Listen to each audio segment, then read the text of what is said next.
നിങ്ങളുടെ ഇഷ്ട പരമ്പരകൾ എക്സ്ക്ലൂസീവായി സൺ നെക്സ്റ്റ് ആപ്പിലൂടെ തികച്ചും ഫ്രീ ആയി ഇപ്പോഴേ ആപ്പ് ഡൗൺലോഡ് ചെയ്യൂ.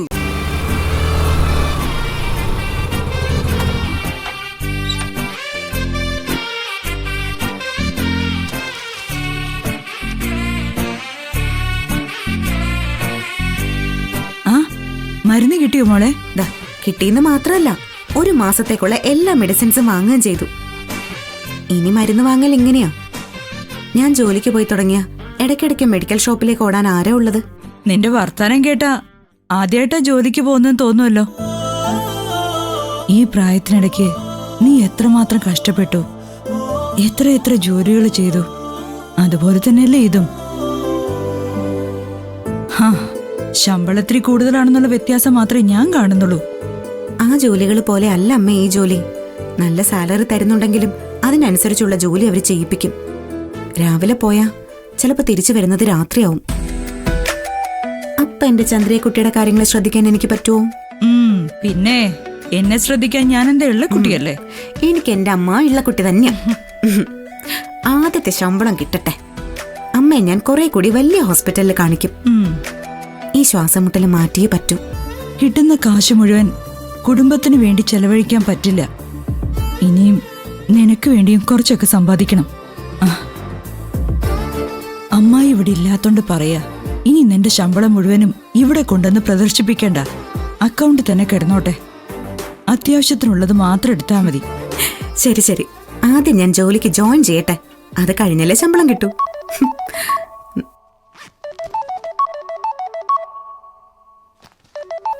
ഓഫീസിൽ നിന്നാ വിളിക്കുന്നേ. വേഗം എടുക്ക്.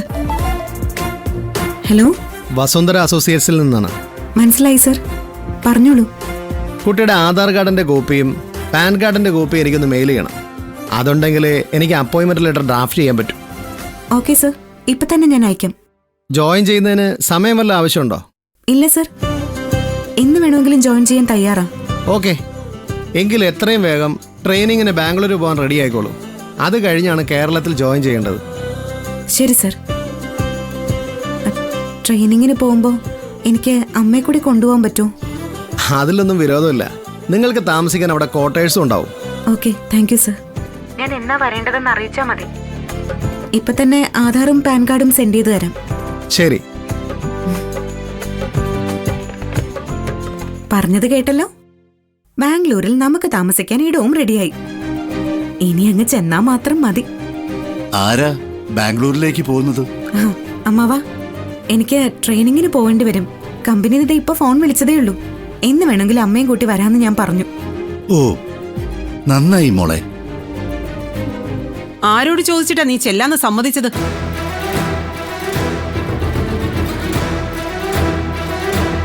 ശിവാനിക്ക് നാളെ കല്യാണ നിശ്ചയ. വരുന്ന 7-ാം തീയതി കല്യാണം.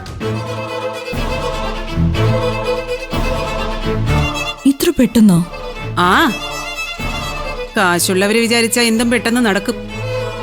അതിലാരും അസൂയപ്പെട്ടിട്ടൊന്നും ഒരു കാര്യവുമില്ല. അതിനിടയ്ക്ക് ബാംഗ്ലൂരിൽ നിന്നും ട്രെയിനിങ് എന്നൊക്കെ പറഞ്ഞ് അമ്മയും മോളും കൂടെ പോയാ ഇവിടുത്തെ ജോലിയൊക്കെ ആര് ചെയ്യും? ഞാൻ ചെയ്യും.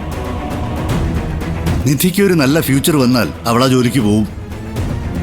നിനക്ക് വേണ്ടത് ജോലിക്കാരാണെങ്കിൽ ഉള്ള ജോലികൾ എന്താന്ന് പറ, ഞാൻ ചെയ്തോളാം. നിങ്ങൾ കൂടുതൽ കിടന്ന് തുള്ളണ്ട. ഇവള് ജോലിക്ക് പോകണ്ടെന്ന് ഞാൻ പറഞ്ഞില്ല. പറഞ്ഞതിന്റെ അർത്ഥം അത് തന്നെയല്ലേ? അല്ല, ഇവിടുന്ന് പോയി വരാവുന്ന എന്ത് ജോലിക്കും നിനക്ക് പോവാം. അല്ലാതെ വേറൊരു സ്ഥലത്ത് പോയി ജോലി ചെയ്യാൻ ഞാൻ അനുവദിക്കില്ല. അതിന് ഞാൻ അമ്മായിയുടെ അനുവാദം ചോദിച്ചില്ലല്ലോ. അതെനിക്കറിയാം. സ്വയം അങ്ങ് തീരുമാനം എടുത്തതല്ലേ. ഒരു കാര്യം ഞാൻ പറഞ്ഞേക്കാം, എനിക്ക് തരാനുള്ള കാശ് തരാതെ ഈ വീടിന്റെ പടി ഇറങ്ങാന്ന് രണ്ടാളും വിചാരിക്കണ്ട. ഞാൻ വിടില്ല.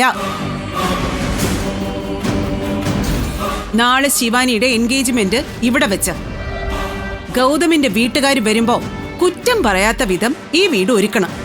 അതുകൊണ്ട് ബാംഗ്ലൂരിലും ബംഗാളിലും ഒക്കെ പോകാനുള്ള ആഗ്രഹം അടക്കി വെച്ച് അമ്മയും മോളും പോയി പണിയെടുക്ക്.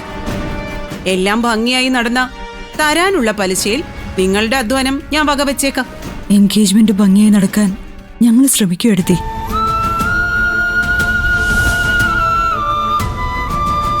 അത് ഏട്ടത്തി തരുന്ന പലിശയുടെ അളവ് കൊണ്ടല്ല. ശിവാനി നിധിയും ഞാൻ വേറിട്ട് കാണാത്തോണ്ടാ. വേറിട്ട് കാണുന്നില്ലേ? പിന്നെ എന്തിനാ അന്യദേശത്ത് ജോലിയും പൊക്കി പിടിച്ചോണ്ട് വരുന്നേ? ആദ്യം ശിവാനിയുടെ കല്യാണം നടക്കട്ടെ. ജോലിയുടെ കാര്യമെല്ലാം അത് കഴിഞ്ഞിട്ട് നോക്കാം. രേണു, നീ ഇങ്ങനെ വാശി പിടിക്കരുത്. വാശി പിടിക്കും. നിങ്ങൾക്ക് വേറെ പണിയൊന്നുമില്ലേ? നാളെ നിങ്ങളുടെ മോളുടെ വിവാഹം നിശ്ചയമല്ലേ? അതിനെക്കുറിച്ച് ആലോചിക്കാതെ പെങ്ങടെ മോളുടെ ജോലിക്കാര്യത്തിന് കൂട്ടു നിൽക്കാൻ നിങ്ങൾക്ക് നാണാവുന്നില്ലേ? വാ, കുറെ കാര്യങ്ങൾ ചെയ്യാനുണ്ട്. വരാൻ.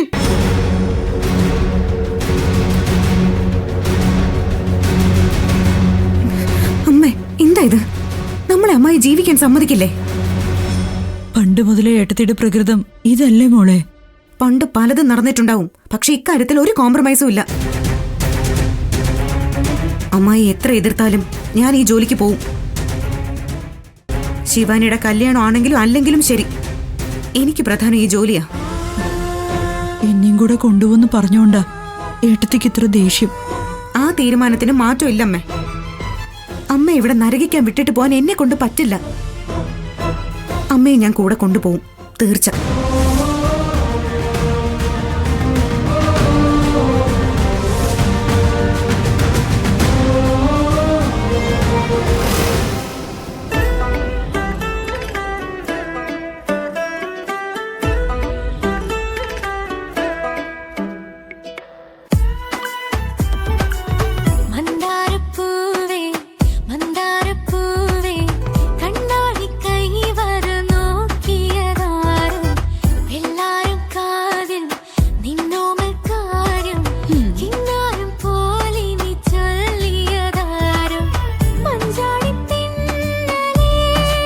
മോളെ ശിവാനി,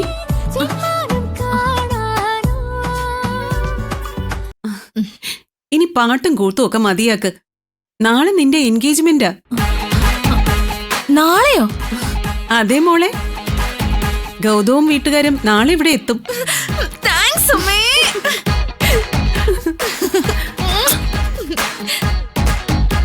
ബാക്കി കൂടി കേട്ടാലേ നീ സന്തോഷം കൊണ്ട് തുള്ളിച്ചാടും. ഓ, ഇങ്ങനെ സസ്പെൻസ് ഇടാതെ ഒന്ന് പറ. എന്താ ഇത്ര സന്തോഷം തരുന്ന വാർത്ത? വരുന്ന മാസം 7-ാം തീയതി നിന്റെയും ഗൗതമിന്റെയും കല്യാണം. സത്യാണോ? അതേടി. ഈ അമ്മ വിചാരിച്ച എന്താ നടക്കാത്തത്?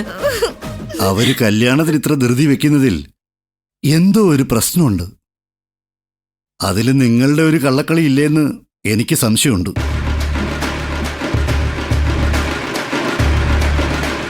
ഇതിലൊരു കള്ളക്കളിയുമില്ല. എല്ലാം ദൈവാനുഗ്രഹ.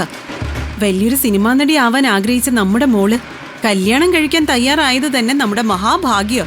ഇവള് ജീവിതത്തിൽ അഭിനയിക്കുന്നതിന്റെ പാതിയെങ്കിലും ക്യാമറയ്ക്ക് മുമ്പിൽ കാട്ടിയിരുന്നെങ്കിൽ ഇതിനകം വലിയ നടിയായി ദേശീയ അവാർഡ് വാങ്ങിയേനെ. ആ, ക്യാമറയ്ക്ക് മുന്നിൽ നിർത്താൻ ആരെങ്കിലും തയ്യാറാവണ്ടേ? ആ, ഇനിയിപ്പൊ അതിന്റെ ആവശ്യമൊന്നുമില്ല. എന്നാര് പറഞ്ഞു? ഞാൻ ഗൗതമിനെ കല്യാണം കഴിക്കുന്നത് തന്നെ വലിയ നടിയാവാനാ. ഗൗതമിന്റെ കാശ് കൊണ്ട് ഞാൻ സിനിമ പിടിക്കും. എന്നെ ഓഡിഷന് സെലക്ട് ചെയ്യാത്ത ഡയറക്ടേഴ്സിനെ ഞങ്ങളുടെ ഓഫീസിന് മുന്നിൽ ക്യൂ നിർത്തിക്കും. എനിക്ക് അഭിനയിക്കാൻ അറിയില്ല എന്ന് പറഞ്ഞവരുടെ കഥ കൊള്ളില്ല എന്ന് പറഞ്ഞ് ഞാൻ അവരെ ആട്ടിപ്പായിക്കും. ഈശ്വരമംഗലത്തിന് വേണ്ടതേ ഒരു മരുമകളെയാ, അല്ലാതെ സിനിമാ നടിയല്ല.